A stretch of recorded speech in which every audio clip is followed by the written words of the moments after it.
will be at 9:30 p.m. tomorrow. This is right on the Rajasthan border. The fact that it is as close to the border as it is gives you an idea of the tension which exists between India and Pakistan at this stage. There have been several military exercises which have been announced out in the sea, in the Arabian Sea, both by Pakistan and by India. There have been missile firing drills out at sea. But the fact that you're having these exercises now right in Rajasthan, off Jodhpur, right along the international border for a period of 24 hours is significant, and therefore it's something that we're going to be looking out for very, very closely as tensions between India and Pakistan continue to rise. Right. Thank you, Vishnu, for joining us with those details. Important air exercise there tomorrow. Meanwhile, in response to the brutal terrorist attack in Pahalgam in Jammu and Kashmir that killed 26 innocent civilians, India in the last few days has launched a calibrated diplomatic and economic offensive against Pakistan to hold the country accountable for sponsoring terror networks on Indian soil. Now, this offensive included suspension of the Indus Water Treaty implementation, closure of the Wagah-Atari border, cancellation of cross-border visas, expulsion of Pakistani defense officials, and a crackdown on Pakistan-bound shipping through Indian ports, also on its imports. India has briefly stopped water flow through the Paligarh Dam on the Chenab River. In fact, according to reports, the centre is also planning similar steps on the Kishan Ganga Dam near Bandipur. Now, it's clear that while kinetic options are on the table, they're being reviewed. India is also doing what a regional power of its stature needs to do with hostile neighbours. The UN Security Council on Monday afternoon held a closed-door consultation discussing rising tensions between India and Pakistan. What we know is that in this meeting, envoys called for de-escalation between the two countries but posed tough questions for Pakistan.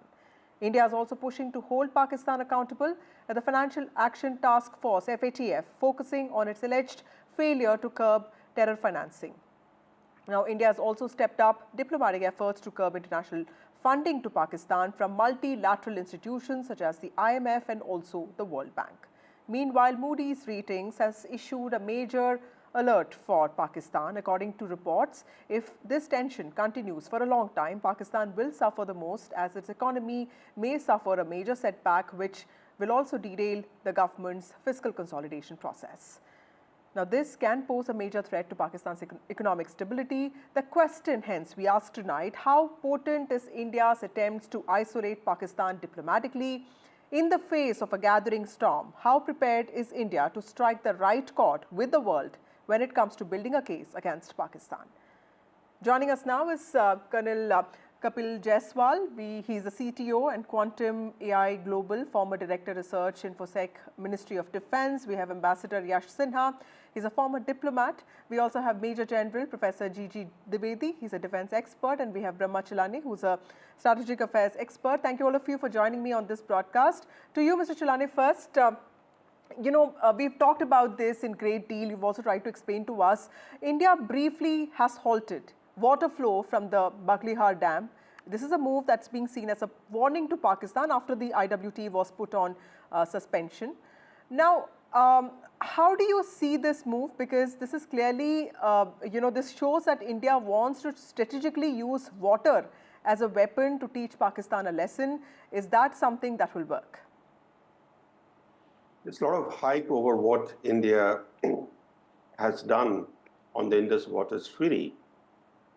The fact is that in international law, if one party commits material breach of a treaty or there's a fundamental change of circumstances, then the other party has a right to suspend or withdraw.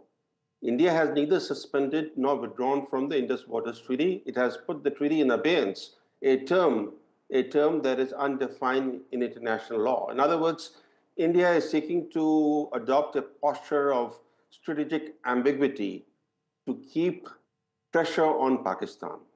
As far as Baghlihar and other hydroelectric power stations are concerned, these are not dams. These are run-of-river hydropower stations which do not have reservoirs. Right now, India is engaged in reservoir flushing, that is flushing these stations of the sediment buildup. and when you flush a system, what happens is that you release a lot of water. And then there is a holdup of water a little later because the reservoir has to fill up. Right. So there was increased flow of water to Pakistan in previous days. Now there is a holdup in full supply to Pakistan, but that's only temporary. It's only temporary, and that too from one station or two stations. This doesn't really materially alter cross-border water flows to Pakistan. So we shouldn't overstate what the impact of what India is doing. In fact, India doesn't have the infrastructure to reduce cross-border water flows to Pakistan, nor is it India's intent to punish the people of Pakistan. India's adversary is the Pakistani military establishment. Right. And India is seeking to impose costs on the terror masters, which are the military generals in Pakistan. So India's approach is calibrated and quite and will be proportionate. Right. Colonel Jaiswal, when it comes to multilateral institutions, international platforms, global players, how can India build a credible, evidence-backed case, against Pakistan? Because it's, I was reading about how India is aiming to push for stricter FATF scrutiny, or even, for Pakistan to be, put into that grey list. Do you see this as a move that can work as part of a broader strategy? And how easy or difficult is it going to be for India? So as the history goes, our experience with this kind of engagement with FATF or other organizations internationally, they have a stake into the Pakistan that they don't want this country to get destabilized beyond a point. So the kind of leverage which is available to us is, again, I will say, is limited. Yes, we can place some kind of a delay into the IMF bailout packages. We can increase the threat of that will get them back into the grey list.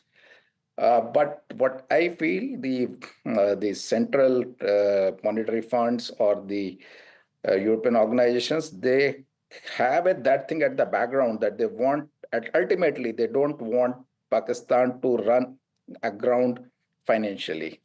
So they have that stake in mind. So the amount of leverage which is available to us to actually push Pakistan at that front is, yes, it can bring some amount of delay. It can put some kind of a threat. But beyond a point, I don't think this works very effectively. It has a limited impact on our strategy. Right. Ambassador Sinha, we also saw Pakistan violating the ceasefire agreements multiple times in the past 12 days, almost 12 times. Is Pakistan using the LOC as a pressure point to deflect from global scrutiny? Is it provoking India? How do you read this? So as far as the ceasefire violations are concerned, before the agreement came into place, they were almost a daily occurrence. And small arms fire, as of now, there are small arms fires, as far as I know, are suitably responded to by the Indian side.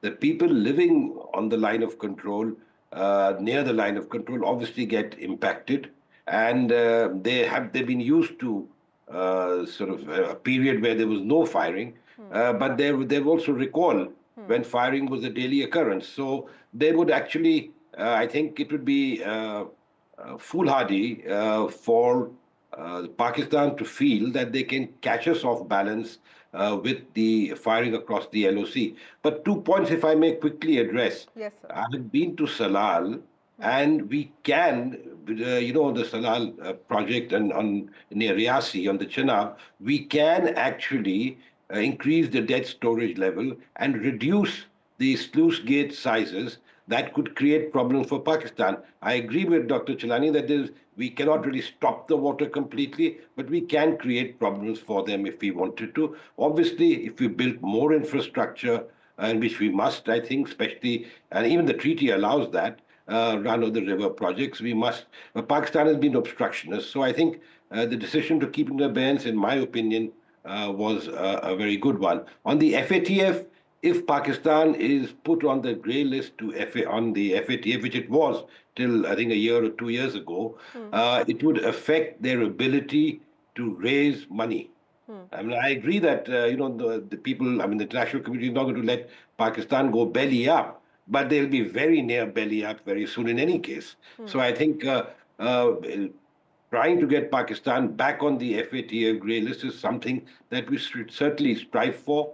And as far as the international community is concerned, you saw what happened yesterday, the UN Security Council. From what we understand, nobody was buying the false flag operations that Pakistan claims. Right. And with the Lashkar-e-Taiba, everybody knows about Lashkar-e-Taiba and the role of Hafiz Saeed in 26/11 and numerous terrorist attacks. So I think we have our work cut out for us, and we will definitely go down that route. Absolutely. Major General Dwivedi, let me ask a question that everyone has been wanting to ask. There's a certain sentiment of fear around the country now. There is a lot of apprehension. Mock drills are going to begin tomorrow. And everyone is happy with the kind of calibrated approach that India has taken. But at the same time, there is also a comparison to what India did last time, basically after Uri and Pulwama. How can India keep the heat on Pakistan without igniting a conflict that spirals beyond its own strategic intent or, for that matter, capabilities? Well, Vasudha, first and foremost, I think for every operation or every military move, there has to be an intent. That is strategic intent or the political intent and the military execution. So far, India's strategy was basically to do counter-infiltration on the LOC and tighten the grid in the hinterland. But we are not actually reaching out across the LOC. I think this time there is a change in the strategic intent, and that is that we will actually take on the infrastructure of the terrorists and also punish the Pakistan army, which is actually the main perpetrators. Now, how do you do that? Because it cannot be just one blow or two blow. I don't think we should use Balakot or Uri as a reference point. This time the game intent appears to be slightly different, and having been in the field of strategy, in the military strategy, I can visualize that this is going to be a long drawn affair. Right. Primarily, it's going to be attrition because Pakistan doesn't have the capacity or the stamina to sustain for a long time. And as it is, their military, ammunition reserves are not at the full level. It's almost 1/3. They exported a lot of equipment.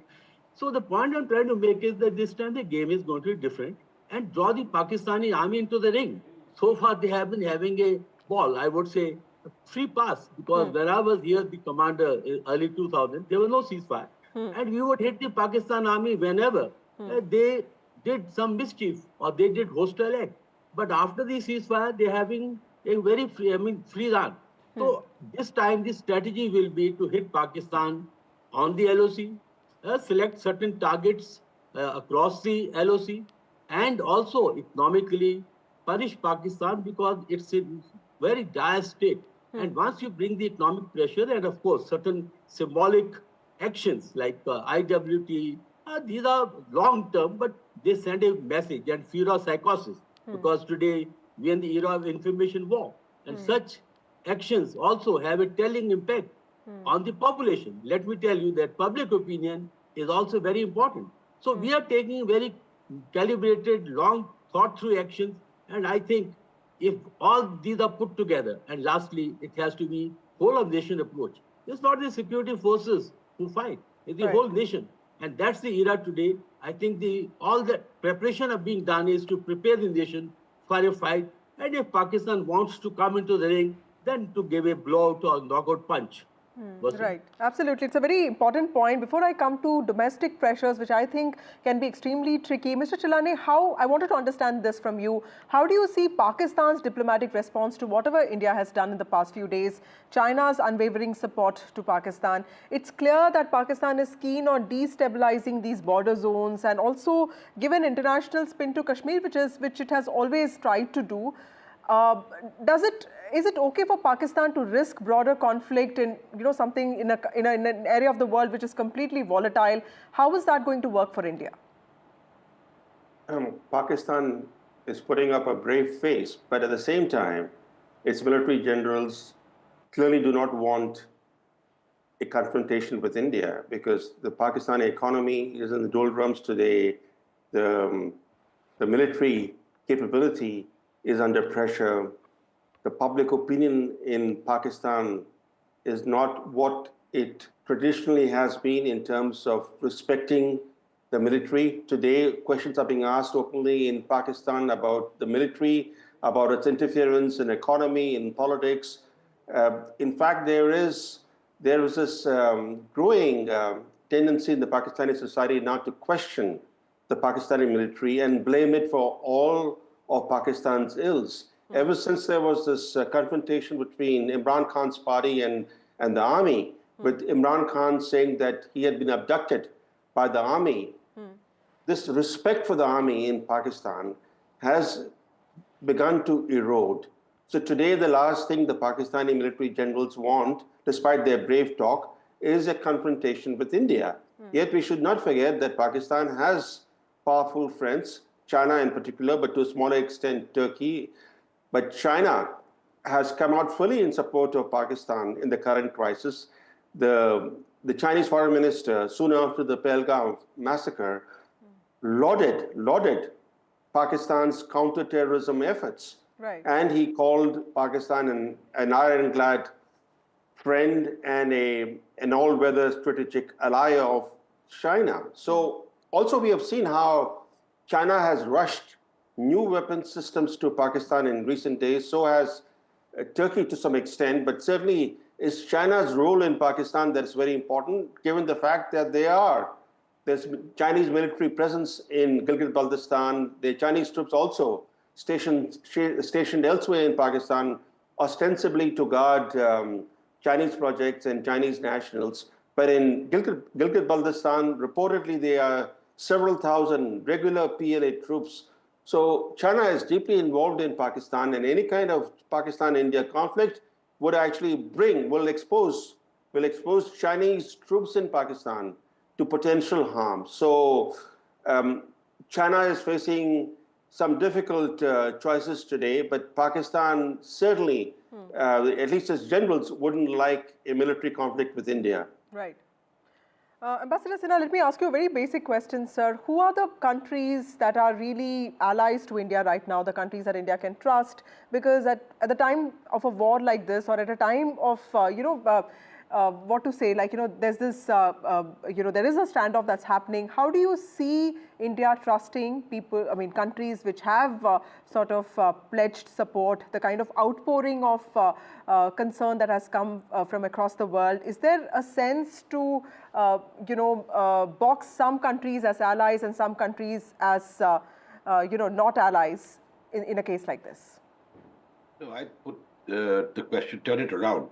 I think the countries that are not really favorable as far as India is concerned are obviously China, Turkey, Azerbaijan. I heard today, strangely, Somalia. But anyway, I think there are, and the rest either haven't spoken or have they spoken in favor of India. But let's be clear that this is our battle, and we have to do what we have to do. We will get support from the international community I remember during Galwan, for instance, the Americans helped us considerably. Whether they will help us with intelligence and other facilities later on when in a confrontation with Pakistan, time will tell. There was some talk about Foreign Minister Lavrov in Russia issuing a very lukewarm statement, but that was then more than made up, and President Putin called the Prime Minister and expressed complete support. So I think we shouldn't be measuring on a scale, from 1 to 10 as to which country stands where, because we are not in the business now of fighting this out in an international forum. We have a problem on our borders, and we have to do what we have to do, confronting a rogue state. Right. Colonel Jaiswal, also help us understand how important is aggressive lobbying when it comes to diplomacy, when it comes to platforms like FATF or, for that matter, multilateral institutions. Do you see India performing well there? And how do you think this episode, what happened in Pahalgam, how do you see this affecting India's broader diplomatic relationships with several countries? So presently, in the present scenario, the amount of lobbying and the kind of a favorable opinion which we have been able to gather from the friendly countries, it has been good. We have got a lot of favorable comments from countries which are close to us, which have ideologies which are aligned with ours. However, this particular approach has a tendency to get fizzled out over a period of time. We are here in for a long battle, uh, as the ambassador also brought out. Battle is ours. We will have to fight for, ready to fight it, and we should be willing to pay the cost which is associated with it. The battle will not come free. If you are hoping that only that alignment with the foreign resources or the foreign countries or organizations will give us a leeway over the long term, yes, they will get some kind of a favorable opinion for some time. It will come in the news, but long term, it's finally, as a country, we have to be willing to commit ourselves to this cause and be ready to pay the cost which is associated. That's how it is. Right.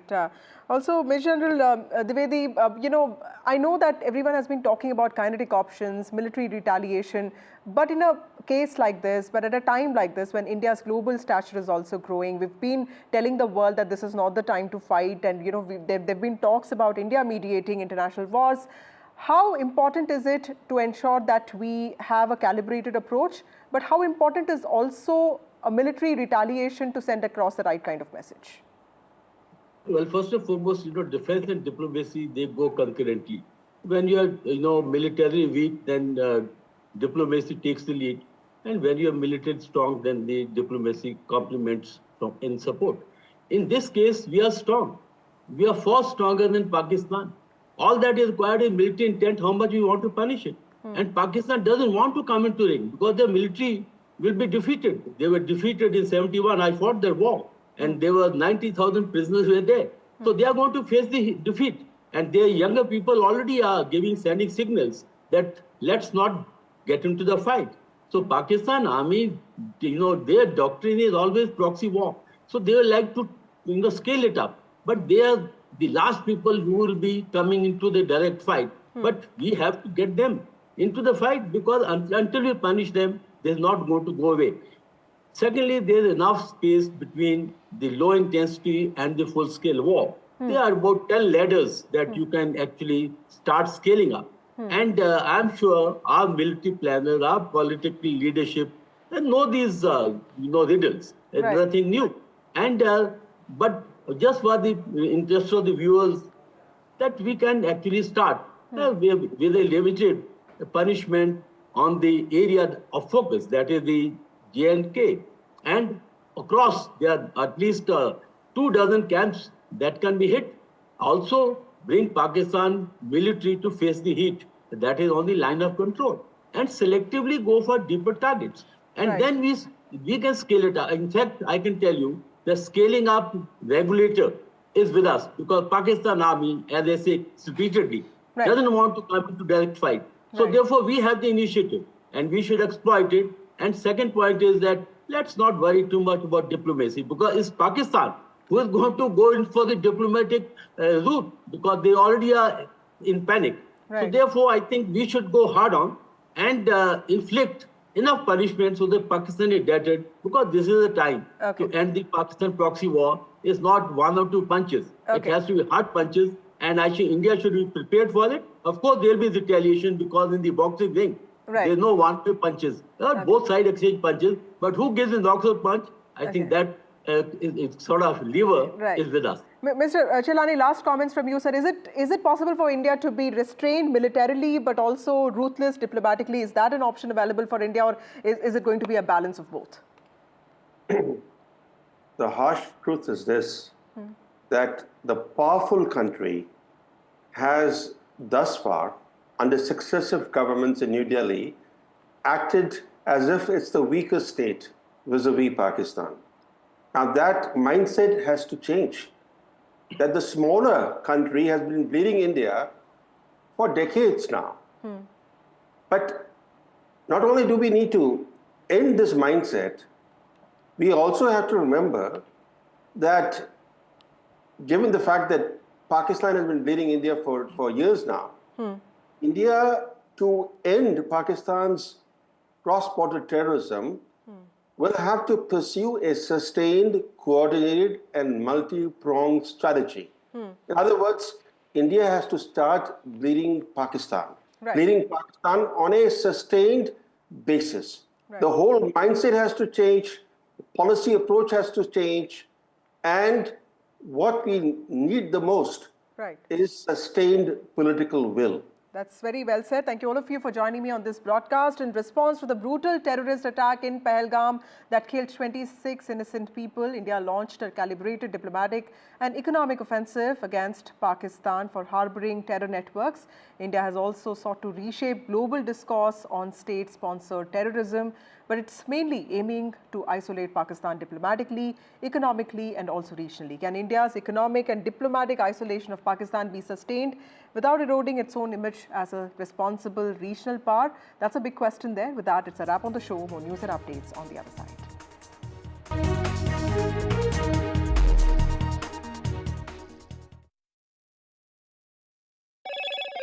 Hello, Moto. Motorola, India's leading AI smartphone brand.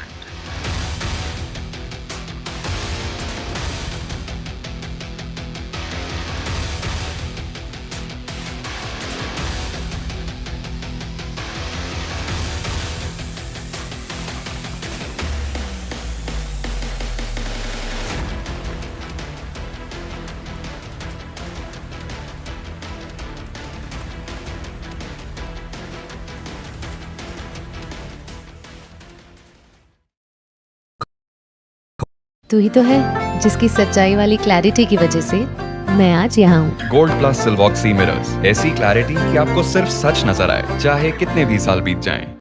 Caste enumeration should be included in the forthcoming census. पहली बार देश में आजादी के बाद ये फैसला किया गया है। For this decision we were waiting since long. This has been only possible with our Prime Minister's decision. Rahul ji जो सोचदार है मोदी जी ने अडॉप्ट कर लिया, अच्छा है। राहुल गांधी के सर्टिफिकेट के लिए राहुल गांधी को क्रेडिट देने के लिए कोई निर्णय नहीं किया। They have always used it as a political weapon, and now that weapon's gone.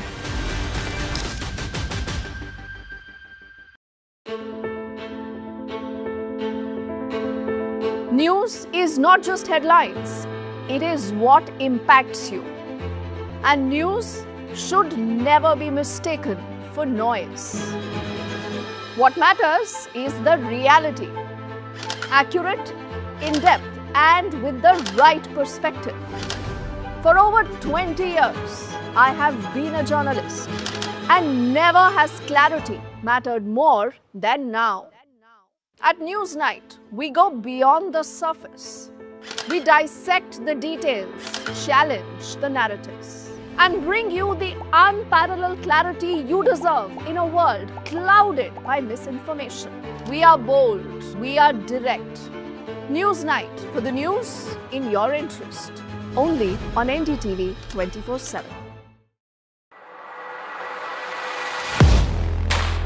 Do you really know the company you invest in? What is the real picture behind presentations and claims? Is the outlook as rosy as the company claims? Know Your Company, powered by NDTV Profit Research, shines a light on the biggest stock market movers.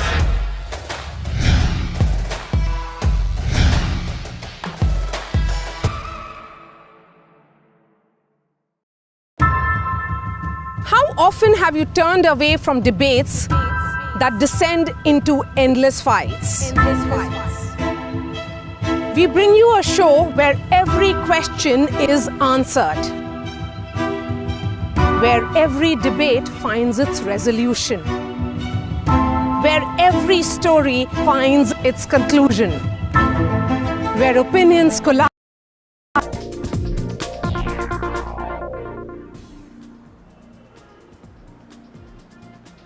Hello and a very warm welcome to NDTV's continuing coverage from Kashmir. This is India Matters. I'm Shiv Arur. Today the big focus is on actually what happens tomorrow. Civil defense drills ordered by the Ministry will be taking place in 244 districts, all of India's states and union territories. Tomorrow We'll be decoding what those mean. Please do not panic. This is not a declaration of war by any means. This is only to prepare all Indians to reduce chaos and avoid panic in the eventuality of some kind of an escalation against Pakistan. Trust NDTV to keep you ahead and give you all the information you need right here on this show. We'll also be joined by one of the most respected former cops to put into perspective what will be happening tomorrow, so you are not confused for even a moment. But viewer, let me also remind you that today is 2 weeks since the Pahalgam attack. And the spotlight, while still on the terrorists who are out there, are equally on those within who continue to obviously help them. A big NDTV exclusive today on India Matters from here in Kashmir. I managed to convince a man accused of being an overground worker, a helper, a person who actually supports terrorists. That's what he was accused of in the past. He tells us about what OGWs really are, how they work, and how they apparently help terrorists, including who could perhaps be shielding the terrorists in Pahalgam who are still out there 2 weeks after they murdered 26 innocents in the Baisaran meadow. But we're going to start off with the big story on India Matters from Kashmir, and it is the mock drills. From where I'm bringing you this story in Srinagar, there will be extensive mock drills tomorrow as well. Joining us on the show to decode and help millions of our viewers who are wanting information about what to expect tomorrow is none other than Dr. Kiran Bedi, former Director General of Civil Defence, one of the most respected former IPS officers, and a person who knows more than a thing or two about the public-police interface. Dr. Bedi, always a privilege. Thank you so much for your time. I have 8 minutes with you, and I know that all of our viewers are going to be hanging on to every single word, so I want to cover as much space as possible with you.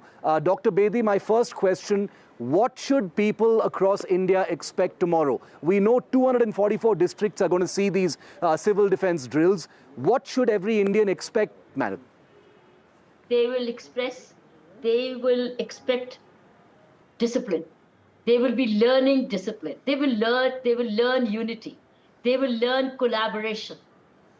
They will learn what loving your country means. They will learn how helping others matters. They will learn personal safety. You have to go beyond personal safety to ensure your own safety. I think they will learn what patriotism is. I think that's what they learn. They will learn to work in tandem, in collaboration with disaster management, local police, and local authorities. I think they will learn to come together. That, I think, is the most important message, how to work together in a crisis. And in a crisis, to avoid a crisis. Not to deal with a crisis, but how to even prevent a crisis if you rehearse well. So I think that's what rehearsal means. Ma'am, air raid sirens, getting people in crowds to get out and evacuate places which may be under threat, camouflaging vital installations at all, etc. Can all of this happen in a short period of time? And people are anxious across the country because the last time these drills happened was during the 1971 war, ma'am. I think most important thing is learn to observe a blackout. Because the blackout means everybody in line, not even a candle out. They will learn, number one, blackout, which means ultimate sacrifice. No fans, no lights, no inverters, no televisions, no phones. Even though online you will be switched off. I think they learn to observe blackout, in which it equalizes everybody. So I think learning of a blackout is the best rehearsal. Because it truly unifies everybody in this country. Secondly, when the siren blows, response to the siren. What do you do when the siren blows? Where are you? Where do you run for protection? Where do you take cover? So whether you're on the road, or you're at home, or you're in the field, where do you take? Whether you're in the school, I think they're learning this. Secondly is the siren. Siren and the blackout. You see, rest of the things are really specialization. Camouflaging. There's enough people because all vital installations are covered by CSF and many others. They will cover their voice, they will practice, but they will get assistance. They will even get, so I think what they are learning is these two things are vital because it checks your dedication it also gives yourself to when you're doing a blackout, you're putting yourself in the dark. You're putting yourself in the discomfort. Similarly, when you have a siren, you're looking for cover, but you are then protecting your own self. So I think these are other things will be like evacuations and the medical care, etc. There are enough medical services available, but yet you learn first aid. You learn to similarly rush a person. You learn to take care of the elderly, right? So I think it's like togetherness. You're learning collaboration. You're learning alignment. You're working together and caring for each other. Caring. You're bringing a love for citizenship back. Being a good citizen, and also being a parallel police, but not in uniform. You're a citizen police. You are learning to be a citizen police, to my mind. Yeah. Dr. Bedi, one of the questions we get most often is, these mock drills will be happening in specific areas. How will the information being, shared there with citizens and others, be absorbed by the many masses of people who won't be under those areas where these mock drills are happening? Will there be some special directives or information that will be released for the rest of the population tomorrow?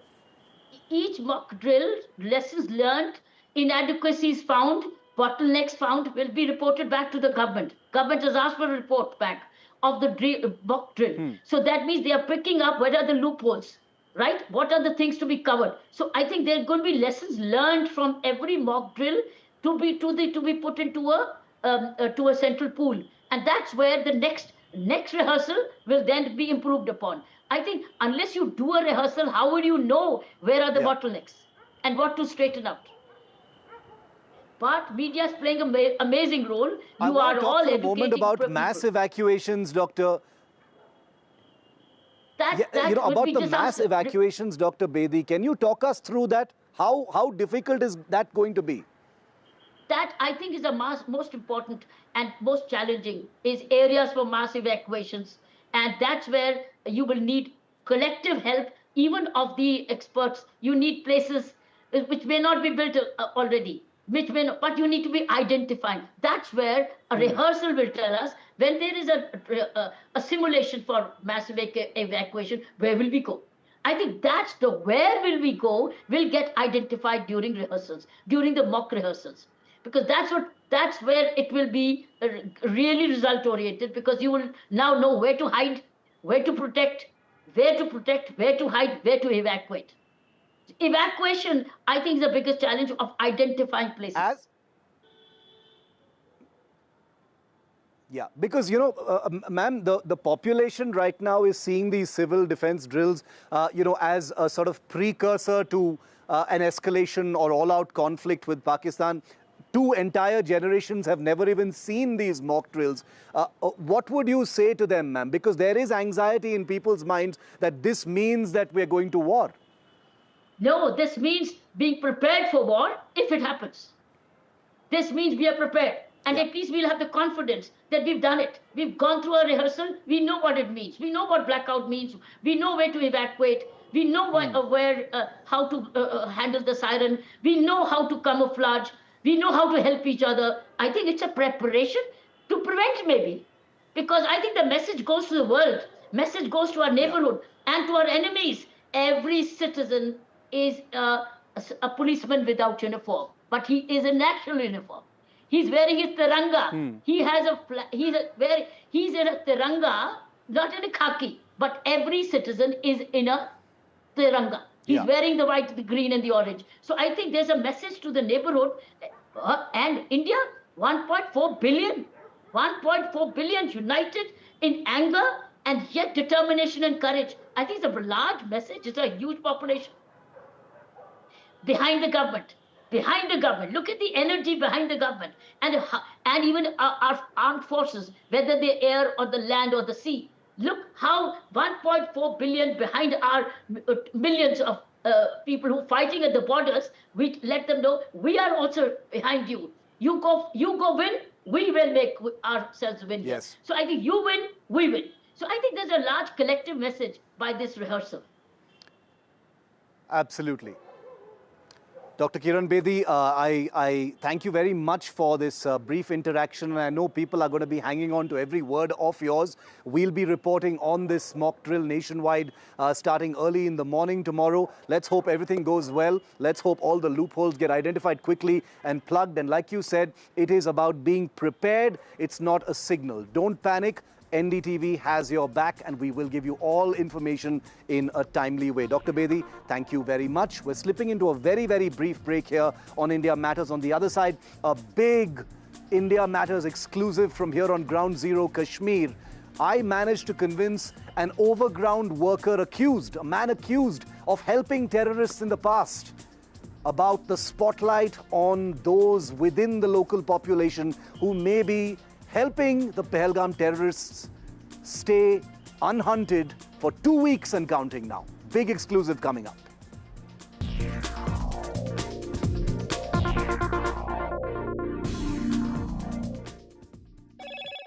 Hello, Moto. Motorola, India's leading AI smartphone brand.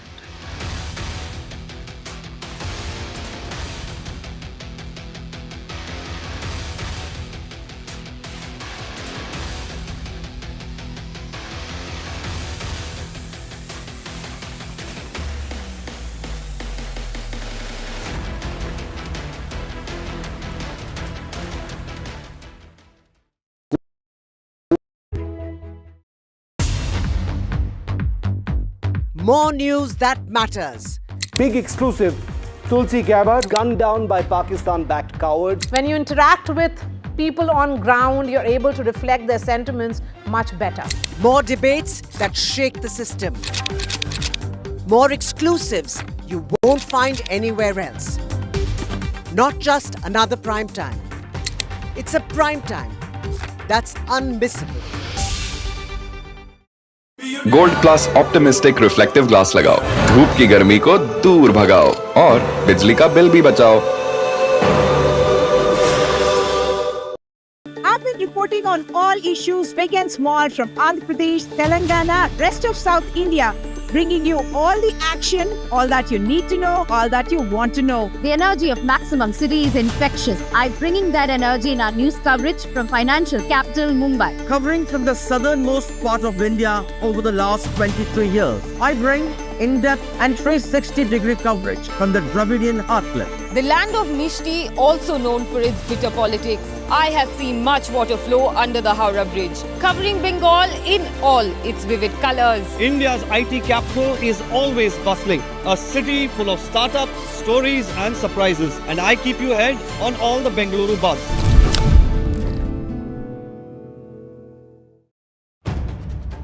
If it matters to you, if it matters to you, if it matters to you, it matters to India. It matters to India. And it matters to me.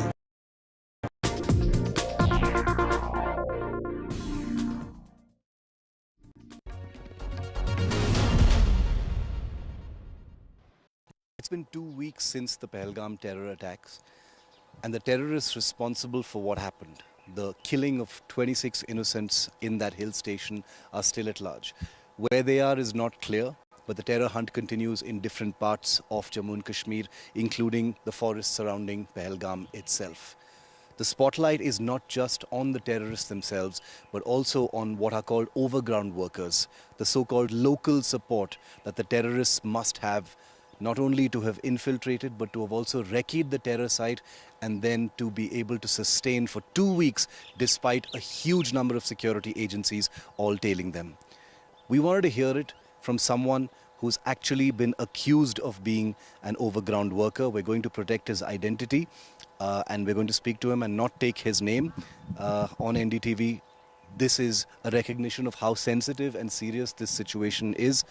Sir, first of all, thank you for speaking to NDTV. I'd like to start by asking you about this whole concept of overground workers. Explain it to us, because there is a very strong unanimous belief that terrorists cannot operate here without some kind of overground worker support.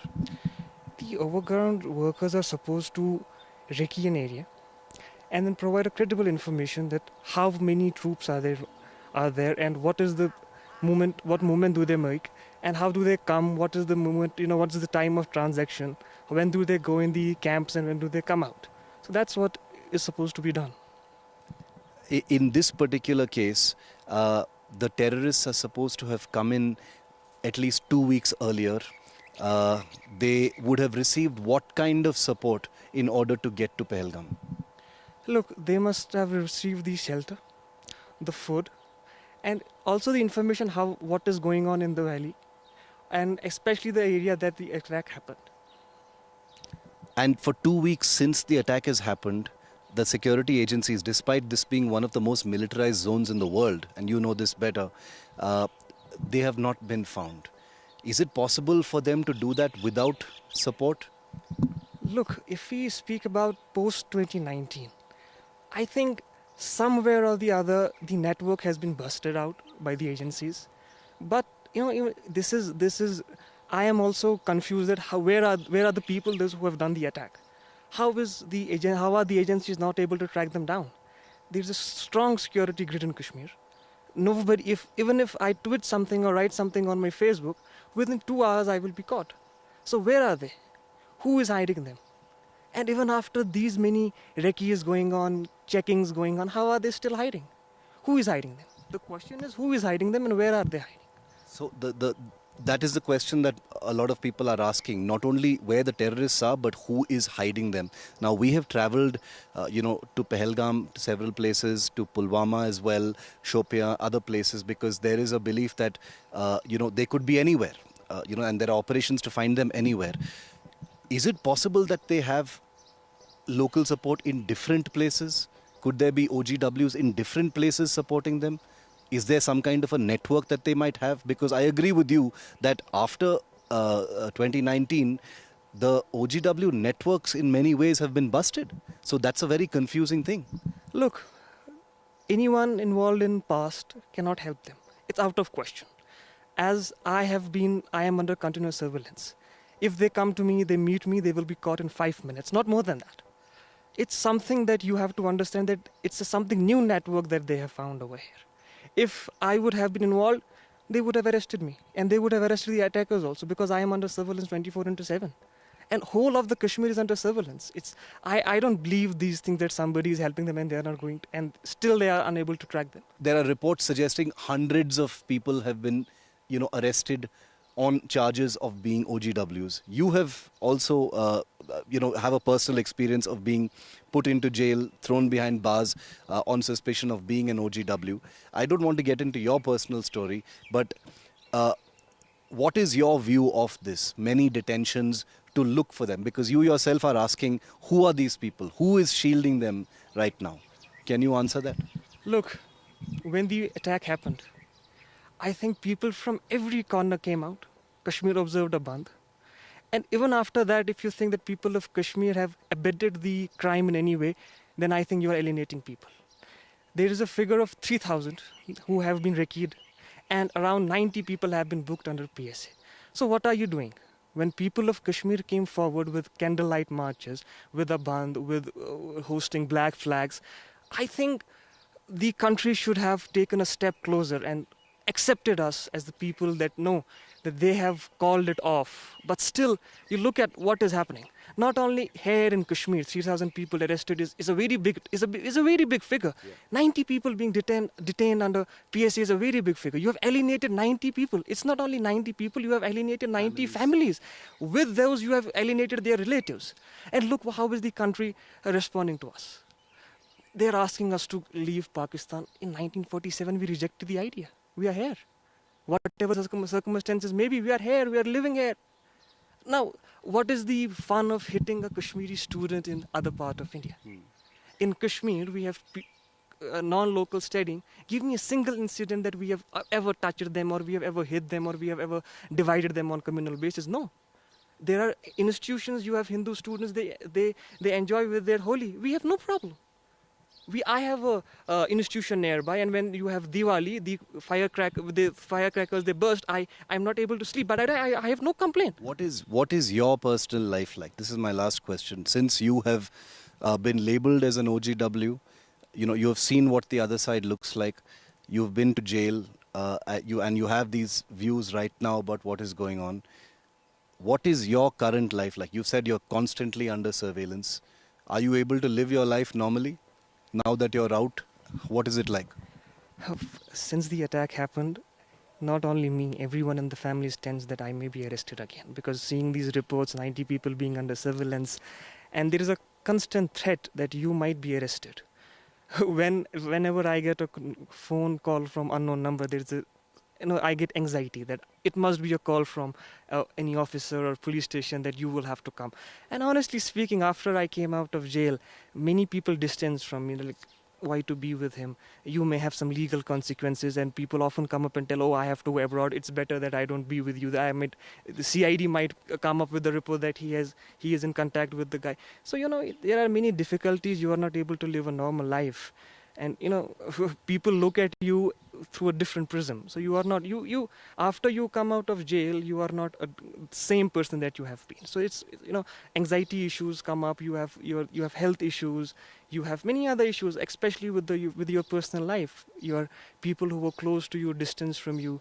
You have everything. You have to deal with things. You have to deal with the taunts. Kisne bola tha karne ko? Ab anxiety ho rahi hai to ab kya kare? So things change, and yes, personal life is affected to a very great extent. I wish you the best.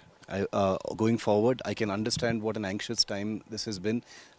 This NDTV team has been here for the last 2 weeks. We have no plans to leave anytime soon, because we are not here just to cover one layer of the story. I myself personally have been coming to Kashmir for 20 years, literally every year, and I empathize with many of the things that you have said, and I promise you that we will ask all of these hard questions, which we have been asking as well, and we wish only for peace in Kashmir. Before you wrap up, yes, I have an appeal to the country. Yes. The way people of Kashmir react to the attack. Now it's time for you to accept us, and it's time that you call spade a spade, not to do tactics, not to have things. And I request the media from your platform, stop doing these nonsense things on your news channels.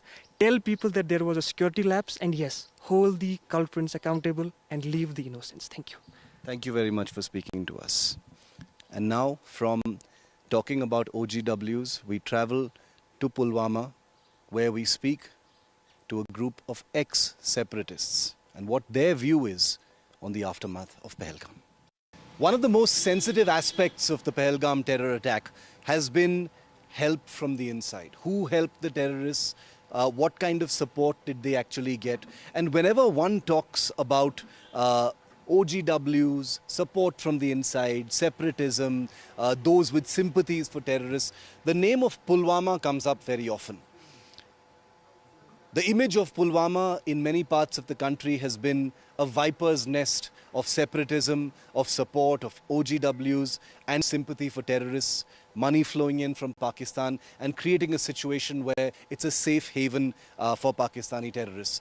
I'm here in Pulwama because we want to reflect the voices of people who've been part of an ecosystem of support for many of those terrorists, separatism, OGWs, whatever you want to call it. Because remember, at this time, the terrorists who are responsible for Pahalgam are still out there, and there is clear unanimity that they cannot survive without some kind of inside support.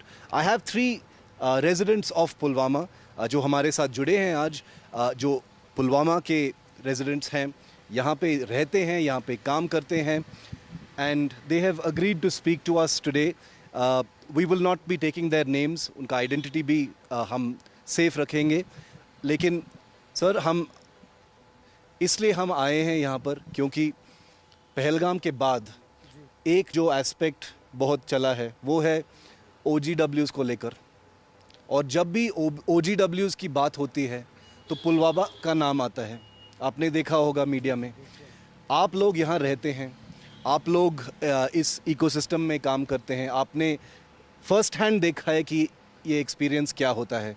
इसके बारे में आप क्या बोलेंगे, क्योंकि लोगों का बताना है अभी कि और हम आगे जाके पुलवामा के बारे में भी बात करेंगे कि जो टेररिस्ट थे पहलगाम में वो सपोर्ट के बिना यहाँ पर नहीं रह सकते। शुक्रिया NDTV वालों का जो हमारे तक आए और हमारी बात सुनी। ये जो बात है ये सब झूठ है। जो यहाँ के लोग हैं कोई सपोर्ट उनका नहीं है। हर कोई कश्मीरी, हर कोई मतलब शहरी जो मतलब कश्मीर का रहने वाला है वो ये चीज़ें मतलब इन चीज़ों से तंग आ चुका है। मतलब हम मतलब बहुत तंग आ चुके हैं कि हमें ये चीज़ें अब पसंद ही नहीं है, ना हम पसंद करेंगे, ना ही हमें दहशतगर्दी पसंद है। हम मतलब हमेशा कश्मीरी ने अमन चाहा है, हम अमन की ज़िंदगी गुजारना चाहते हैं। दूसरी बात रही पुलवामा को हमेशा बदनाम किया जाता है कि पुलवामा में वो है, पुलवामा के लोग ऐसा वैसा कुछ नहीं चाहते। बस यहाँ पे बेरोज़गारी है, डेवलपमेंट चाहिए। मतलब आज से 5-10 साल पहले यहाँ देखते हैं कि बंदूक, मगर आज का जो युवा है वो कंप्यूटर चाहता है, मतलब वो मतलब एजुकेटेड बनना चाहता है, वो इन चीज़ों में दिलचस्पी नहीं रखना चाहता है। कुछ इन्वेस्टिगेशन का ट्रैक ये है कि कुछ तो सपोर्ट होगा, नहीं तो वो इतने दिन जी नहीं सकते यहाँ पर। अगर इन्वेस्टिगेशन इसमें कोई हो, इसमें कोई मुलव्वस है तो उसकी कड़ी सी कड़ी सजा दी जाए, चाहे वो जिस भी हो, जिस जैसे भी वो हिंदू हो, मुस्लिम हो, सिख, ईसाई, जो भी हो, आपस में सब भाई भाई हैं। जो भी मुलव्वस है उसके खिलाफ कड़ी सी कड़ी सजा हो जाए। थोड़ा सा नॉर्मल सी आ गया था 2019 के बाद और अब वो शायद डैमेज हो गया है। जी, हम तो हमेशा जो है आपको पता ही है कि हम कन्फ्लिक्ट जोन में जो है अभी हैं और हम इस कन्फ्लिक्ट का हमेशा से शिकार हो चुके हैं। हमारी नस्लें ऐसी बर्बाद हो गई और हम खुद अभी परेशान हैं। अभी जिन चीज़ों पे फोकस होना चाहिए था, जैसे पुलवामा को रिप्रेजेंट करना चाहिए था नेशनल लेवल पे या इंटरनेशनल लेवल पे, वैसा नहीं हुआ। पुलवामा में बहुत ऐसी चीज़ें हैं जिनमें पुलवामा मशहूर है। अब पुलवामा को आनंद ऑफ कश्मीर कहते हैं। पुलवामा जो है मिल्क में जो है एक डिस्ट्रिक्ट वाहिद है जो मिल्क में सबसे ज़्यादा जो है प्रोड्यूसर हैं। सैफरान में बहुत ज़्यादा आगे हैं, एप्पल फार्मिंग में बहुत ज़्यादा आगे हैं, तो हार्टिकल्चर में ओवरऑल बहुत ज़्यादा आगे हैं। बट इन सब चीज़ों को छोड़ के जो है पुलवामा को जो है मिस रिप्रेजेंट किया जाता है। In the last 2 weeks that we've been reporting from here, it is true that there is an overwhelming sense of anger among Kashmiris, including here in Pulwama, over what happened in Pahalgam. The kind of support that there used to be for separatism or terrorists has dwindled down to a very small percentage because the looming taste of normalcy has reached most Kashmiris. Of course, there are pockets of sentiment that continue to exist, pockets of support, and these men know very well living here in Pulwama what that really means. But overall, there is an expectation now that things will be looked at differently. The terrorists must be caught, those who've supported them must be cracked down on, as all of these men have just said, but don't paint all of Kashmir as being supporters of terror. In Pulwama, with Ashwini Mehra, Shiv Arur, NDTV. Thanks for watching this ground report, India Matters from Kashmir. Remember that our coverage of the mock drills, the big day, starts early tomorrow. I'll be live from here in Srinagar and other parts of Kashmir. And now it's over to Maria, who's taking you through the other aspect of what's happening post-Pahalgam, the politics of it. The Congress president is pointing a finger at the Prime Minister. That's right. Shiv, thank you so much for all the ground reports. Hello, everyone. The last word. And I'm Maria Shakir. 2 weeks on after the Pahalgam terror attack that left 26 innocent citizens dead, India prepares for the worst. Pakistan continues to instigate at every step, from revoking the Shimla agreement to violating the ceasefire to mustering international sympathy, all to no avail. In the midst of all this, Congress President Mallikarjun Kharge chose to make a charge at none other than the Prime Minister of turning a blind eye to intel about a possible attempt to target civilians. The BJP was quick to fire back, questioning the politics amidst India's preparedness. Watch this report before I bring in guests to ask, why play politics on matters of national security? सरकार ने ये माना कि intelligence failure है, इसको हम सुधारेंगे। जब चूक को आप मान रहे हैं तो भाई साहब मैं पूछता हूँ, इतने लोग हमारे मर गए उसकी जिम्मेदारी भी आप लेना चाहिए।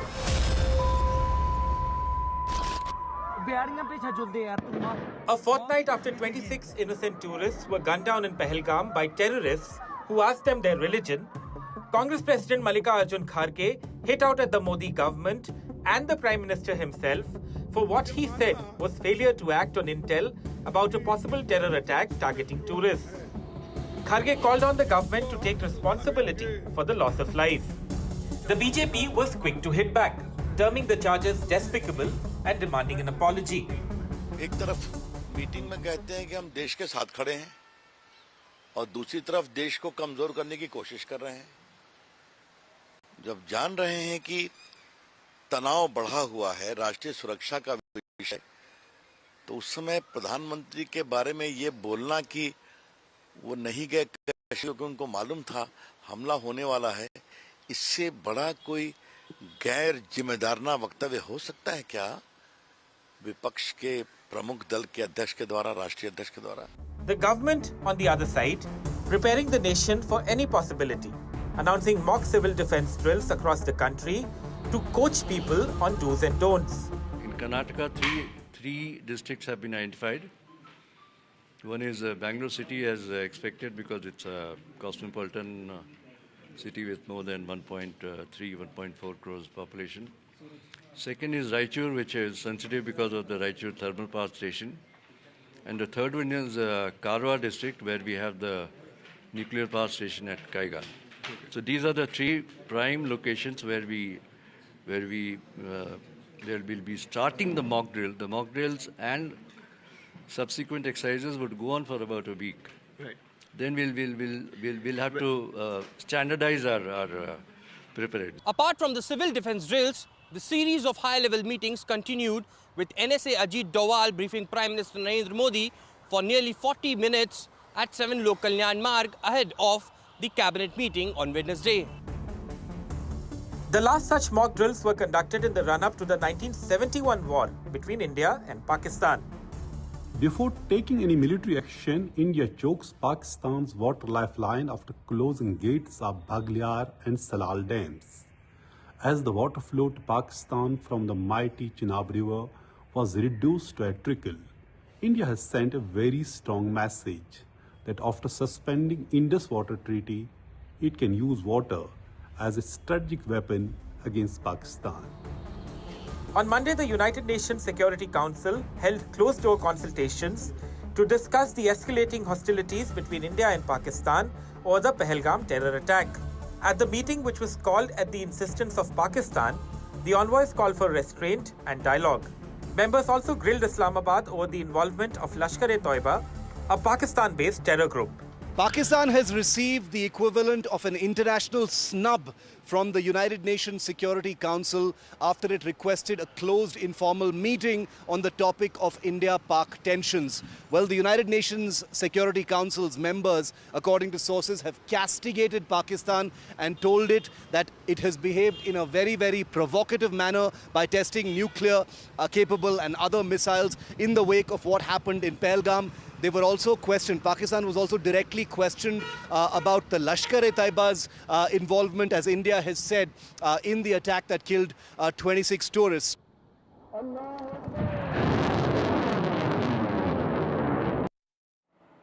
And joining me now is Rohan Gupta, spokesperson of the BJP. We have Dr. Pooja Tripathi representing the Congress. Major General K.K. Sinha is a defense expert. We also have Lieutenant General Satish Dua, former Chief of Integrated Defence Staff. I'm going to begin with you, Lieutenant General Dua.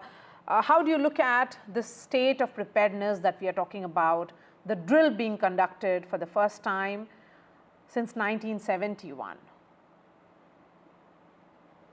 Maria, I think this drill is very much required because when we were children, as a child, one has seen the 62 war, the 65 war and 71 war as a teenager. We saw these drills happening. We saw the air raids. Before that, there used to be practices. So we knew the drills. Your generation today does not know what happens then. And I think it's very important to bring about, firstly, a consciousness, an awareness, that if something goes wrong, if it escalates, or what are the drills to be followed. The two essential things that happen is an air raid siren. You have to understand the sound of air raid siren, which goes ups and down. That's when air raid is starting. So you need to get to the nearest trench or a nearest designated place, to your house, to your school, to your office. Similarly, when it's all clear, there is a different kind of a siren. So people need to understand that this is what will happen after air raid is over. There used to be lights out, the blackout as it's called. That blackout is something that has to be followed very strictly. You don't put on the lights, you don't put on the TV, you don't put on a fire, you don't do anything, because that helps fighter aircrafts of the enemy identify targets. So all in all, there are several other things that need to be done. But the point I'm trying to make is that it is a question of awareness. This awareness is very much required, because we should not